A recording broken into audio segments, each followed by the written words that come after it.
Heartbreak number 3. How ominous. Some would say the problem's probably with me.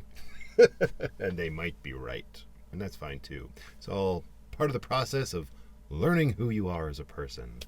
It's been a while since the last time we had one of these chit chats, so I hope you all remember the stakes, so to speak. But in the last video, I talked about how Jenna, my third love of my life, that I was very committed to in my mind and in my heart and wanted a life with. We had gone through some pretty bad times where she was unsure of what she wanted. Ultimately, we ended up breaking up, and it was such a devastating breakup for me on an emotional and mental level that I decided to completely uproot my life and try something I had never done before. And I ended up moving to a completely different city to live with family and try new things. Essentially a way of, restarting your life and getting over a heartbreak. And when that happened initially, I thought, for sure, that was it. That was the end of me and Jenna. But as I alluded to at the end of the last video, it wasn't, and here we are wrapping things up. So clearly there was a little bit more to the story after that breakup, and I think that's one of the things that made this relationship that much worse in terms of what it did to me, but also what I learned from it, because I, at this point, moved to a different city. I was completely restarting my life, but I wasn't doing it with a completely clear, not conscience, but mind, right? I was still very much struggling with the loss of that relationship at the time, and I was very upset about it, right? This is the relationship where I had turned to booze to sort of help me cope with everything that had been going on to a very unhealthy degree at the time.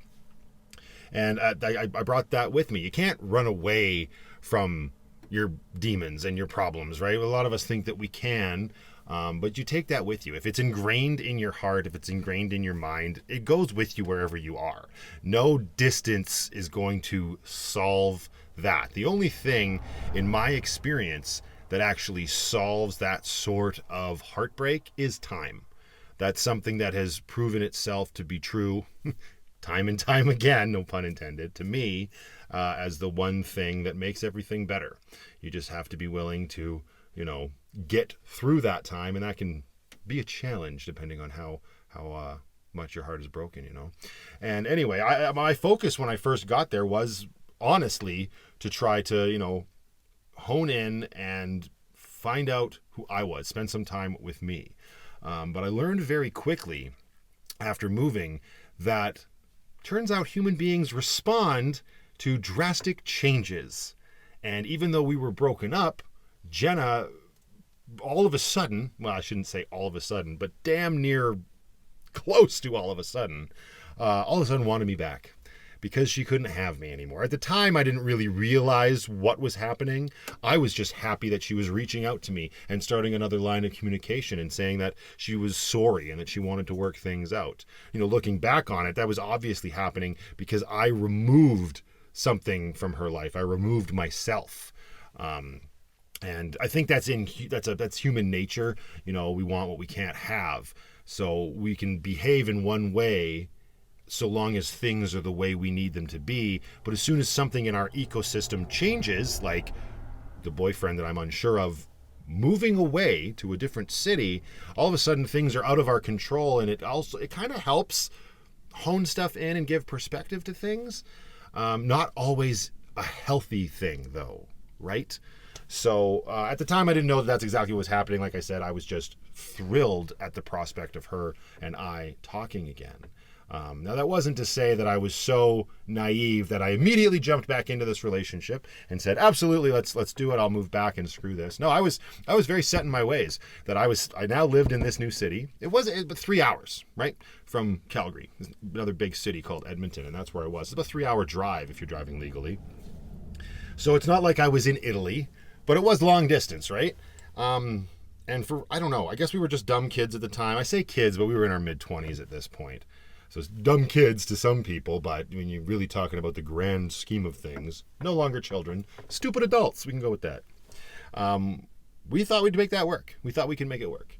And for a while we did, and I learned another lesson that long distance sucks. Like it's not. It's bad enough when it's like really long distance, and I know some people do that, where they actually like are so far removed, like 3,000 miles or more, and they talk on the phone and write letters, all this other stuff. Write letters, listen to me, and that's hard enough. But when you actually are long distance in the sense that you can make it work through these very long commutes, I think that's almost harder. Maybe not, but it was not easy on us. But we tried. We really did. I held my ground at the beginning of this sort of like rekindling of our relationship and said, this is where I'm going to be. If you want to be with me, we're going to have to make it work. And I was quite stubborn. I didn't want to go back to Calgary. I think I was holding a lot of my heartache at accountability of the city for some reason. I looked at the city as being the source of my heartbreak, that's just silly, right? But because I was doing that, my stubbornness forced my hand and forced my attitude in the sense that if you want to be with me, you're going to come here. And I got so stubborn with that I would drive to Calgary, get her, and drive back on the odd occasion. I say odd occasion. Actually, it happened more often than I care to admit. And that's crazy. It's a 6-hour round trip, right? Again, if you're driving legally. But we did that. Obviously, that's not easy because when you're together, it's great. And of course, there was that excitement of working things out. When we first got together, I remember when we did it, I was staying with family, and they had actually moved. They'd sold their old house, or they were selling it, and moved into this new house, but they still had the old house, and that's the house that I used to sort of have that hash it out conversation when Jenna and I first got back together. And she was very apologetic and very... She wanted me back, and that's what she thought at the time, right? Again, because of the way human beings are. You take something away, they're going to probably want it a little bit more, at least for a fleeting amount of time. And that's what was going on, and I definitely used that to my advantage to say, okay, well, this is the way things are, and this is how I want them to be. And I really do take away from that I learned what I do value, what I did want from a relationship. All of a sudden, I had somebody telling me that they wanted to be with me when I had spent the majority of my romantic life being on the other side of that fence and telling the other person how much I wanted to be with them. It was really nice to have it reciprocated in this way. Unfortunately, it was in this like desperation way of her scared that she wanted to lose me. It's more healthy, I think, if you both feel like you have something to lose. You shouldn't ever have one thing up on the other person. I don't really think that's healthy. And that's definitely how that was at the time. Between the two of us. And so I agreed that, I'd take her back and we would make this work. And we did the whole crazy commute thing. And I slowly reintroduced her back to my family. But it was, again, by and large, compared to the first half of our relationship, this half was a lot shorter lived. But a lot more poor decisions were being made, such as my stubbornness to, spend much time in Calgary, my insistence that she come up there and spend time with me. And then I made the big, grandiose, well-thought-out decision to get a ring and propose to her, thinking that everything was going to be hunky-dory. Now, maybe for some people, something like that could have worked out. Now, at the time, she said yes. So I guess technically I was engaged for a while, which is very weird for me to say out loud, because it's not something that we celebrated or went to our friends and family with and oohed and awed and had a celebration over. And when I look back on it, I'm like, well, why didn't we do that? It's because I don't think that I truly believed what I was doing. I think I was going through the motions and I was riding high on this. We got back together. We're making it work. She lives there. I live here. But don't worry, the future will come along and it will sort it out for us. So why not do this next logical step? Which was crazy. At the time, I believed it was fueled by love and my, want and a desire to be with this woman and start a family with her.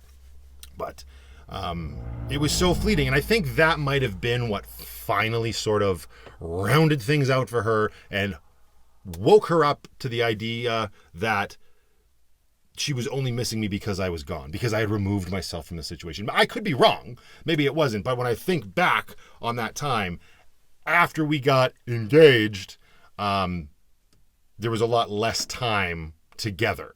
Not physically together, but the ultimate end was nigh. let's say, And now I'm thinking about it, and I was thinking about how I was going to film this final story about Jenna, and I'm racking my brain, and I'm trying to go back, and I'm trying to think, how did it ultimately end? And I don't know 100%. I got some vague idea of how it went down, but really thinking about it, it must have been that she was in Calgary one day and I was in Edmonton, and it was probably a phone call that wrapped it up. And we just called it off. I do know that there was no more like crazy brokenheartedness on my part when that time came to pass.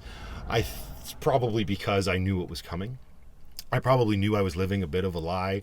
I wanted to make it work, but I had so much resentment towards this girl for what she had done to me when we were together in Calgary before I had made that big move, and how she had been so unsure of what she wanted and kept leading me along with the promise of coming back. I think that had just ultimately done too much, quote unquote, damage to me for me to really get over, at least in that short period of time. And now here we were with riding high on these crazy emotions. Oh, we're getting engaged and we're going to make this work and it's going to be just fine. It clearly was not, right? But I learned that it's okay for me at that point to put myself first, which is something that I hadn't really done in the past. And that's a lesson I didn't learn until much later after the fact. Because again, at the time, I was still so upset after that initial move about Jenna that I wasn't focusing on what I said I was going to be focusing on, which was me. Because you hear that a lot, where it's like, you need to take time for yourself because you can't be happy with someone else if you're not happy with you. That's true. We all of us say that a lot, but I don't know that we ever actually truly put it into practice.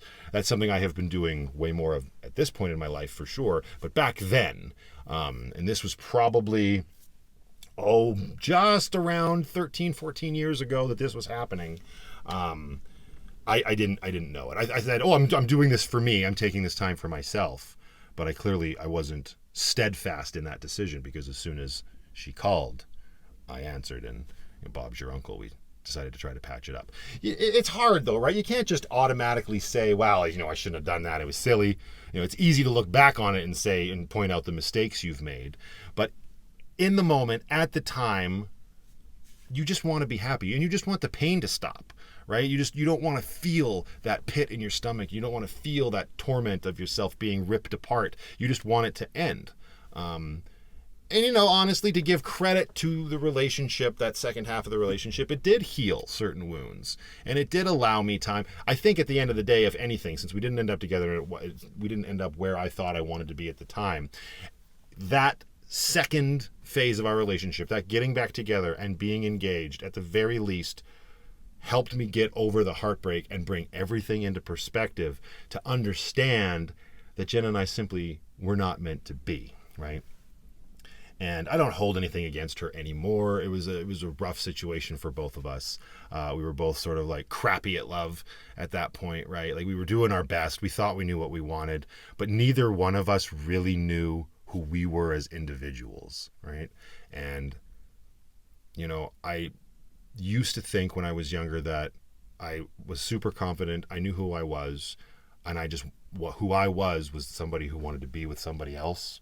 And that's just, looking back on it now, that was completely naive of me, and I'm very happy that I've taken the time to focus on myself and figure out exactly who I am. It's probably taken a lot longer than it should have, because I still made some more mistakes, and I still allowed myself to screw up in ways that I had screwed up in the past going forward after Jenna, because we broke up.